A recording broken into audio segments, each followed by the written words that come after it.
Hi everyone.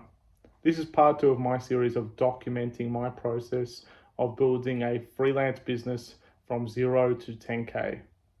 Now, the reason I believe this is so important for people, especially if you're in your 20s to 30s, is now has never been a more important time to increase your income. We've got a dollar that's failing, and that's why everything is becoming so much more expensive. It's taking more dollars to be able to buy assets. We've got inflation that's going through the roof, and despite the fact that our salaries aren't going up to match this.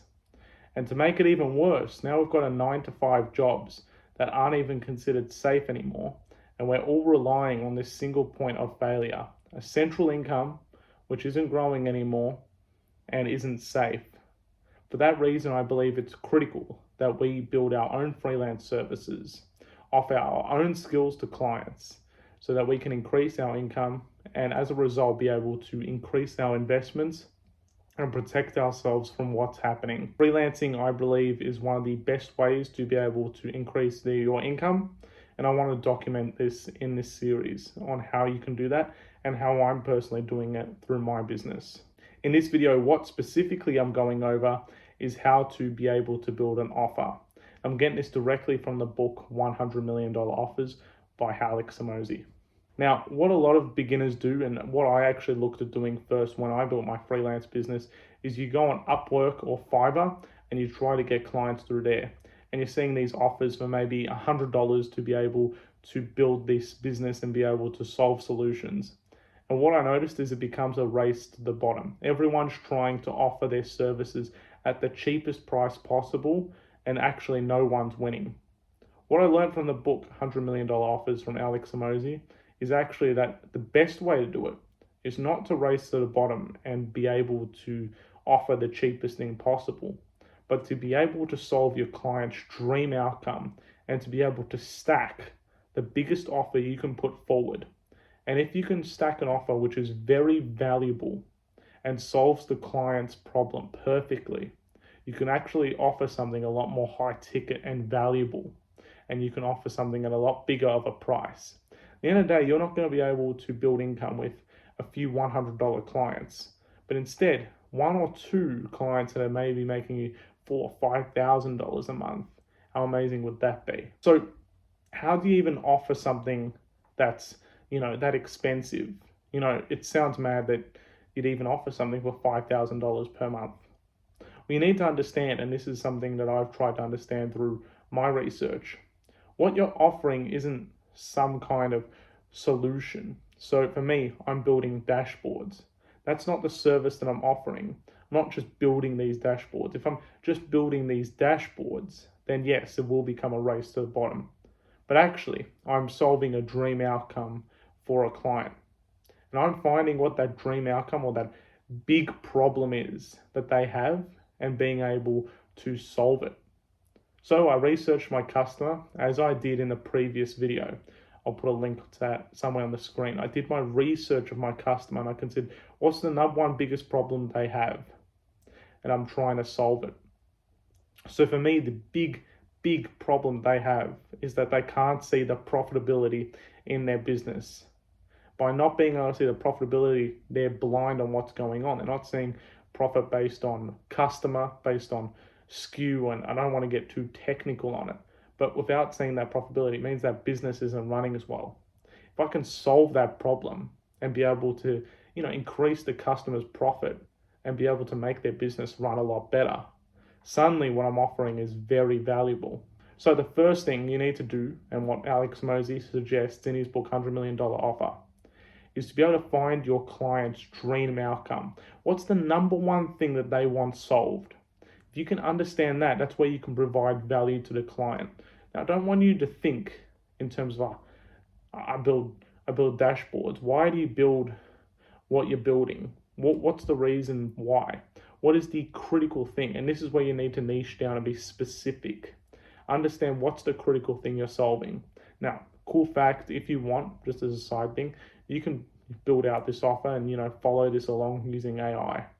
I found that by doing a bit of extra research and thinking about it a bit more, it helped accelerate things a bit more. But you still need to kind of use your own imagination, but just a thought on the side.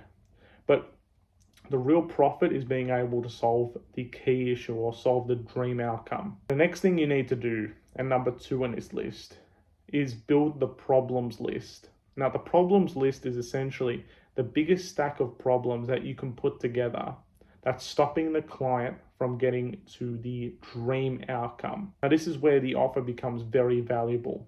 And this actually creates a really good understanding of yourself with the customer. If you understand the customer's problems to the core, not only are you going to be better on a sales level, but you're able to build an offer which is very good, because what you're going to be doing later on is you're going to be solving each of these problems. But this is a bit of a brainstorming session. Just get a piece of paper or get a notebook and just take notes. What are all the different categories that are stopping your customer to be able to get to that dream outcome? For me, just on the top of my head, some of the things that were stopping my client from being able to see the profitability in their business is, number 1, they've got data trust issues. So they don't trust their numbers that are currently available, and they may have some errors. Number 2, they've got their data scattered everywhere. They've got maybe some sheets, Excel sheets over here, over there, and that issue means that it's very hard to reconcile it all together. Number 3 is that they struggle to maybe be able to visualize that data. They've got all this data, but it's very hard to put into graphs or be able to visually see millions and millions of rows of data. And I can keep going. But what you need to do is you really need to think in a lot of detail what's stopping them from getting to that dream outcome. Number 3, this is where the fun begins, and this is where your imagination needs to come to life. You build the solutions to these problems, and you consider different ways on that you can solve the problem.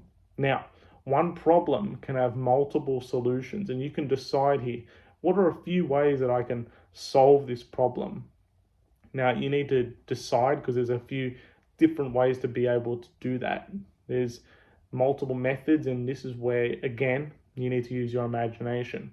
So for me, I decided to think about this. For example, if data is living in multiple areas, what if I could build a data model system to be able to put all of it together? All these Excel sheets could be brought together. On top of that, then I'd also consider for profitability, how they can't see it, having a measure or calculations in place to be able to see what their profitability truly is, based on revenue, based on costs of goods, based on rebates or freight or whatever else it is that needs to be calculated, and being able to build these measures into my product. As well as a few other things I considered was, being able to do data automation in terms of refreshing the data, meaning when anytime new data comes into, needs to be in the report, the data refreshes, meaning they don't have to manually reconcile and add the data into the report. So this is a very important process. You need to consider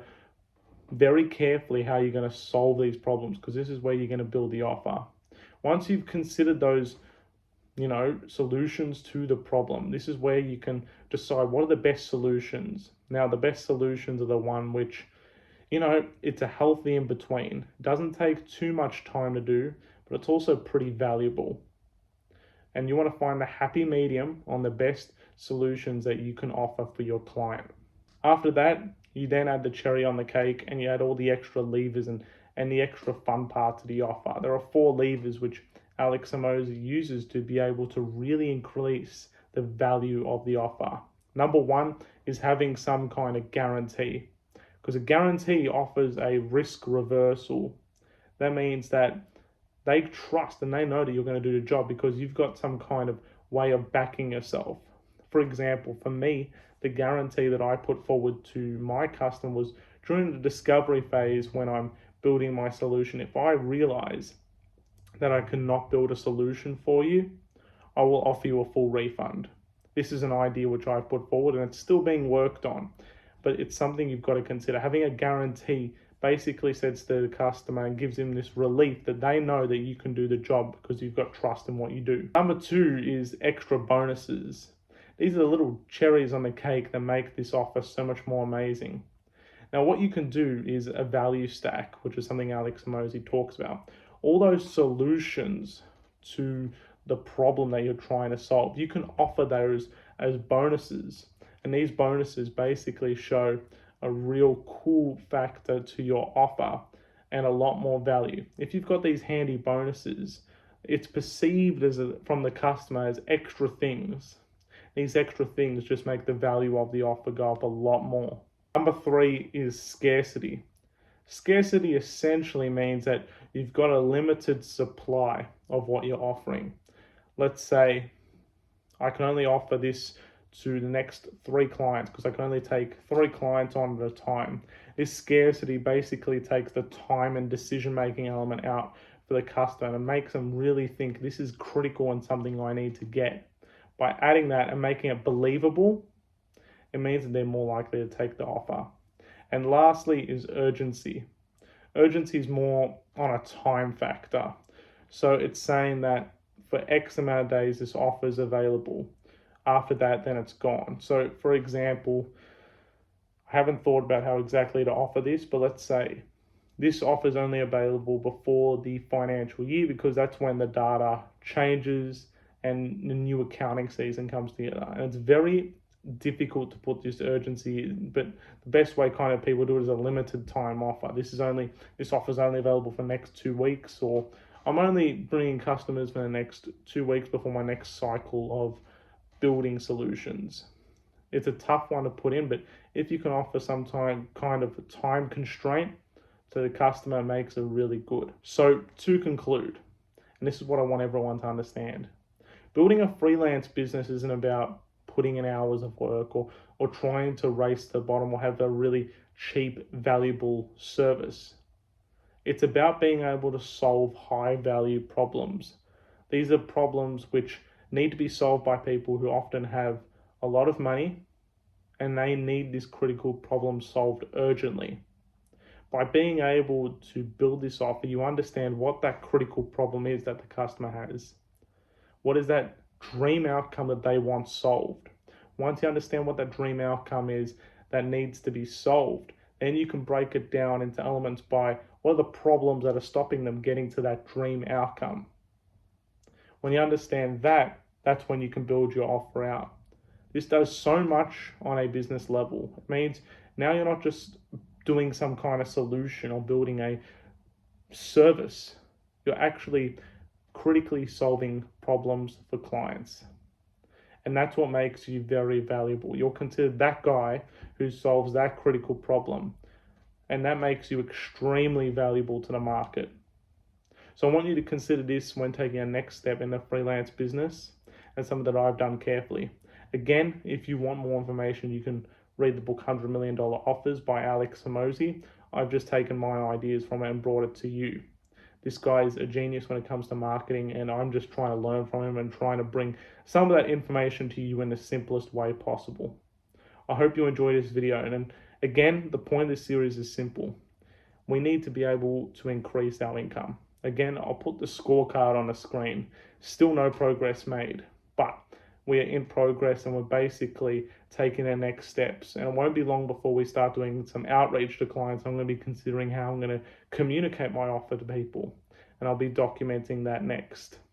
Hope you enjoyed this video. If you're following along or you have any questions, let me know. I hope you enjoyed this video.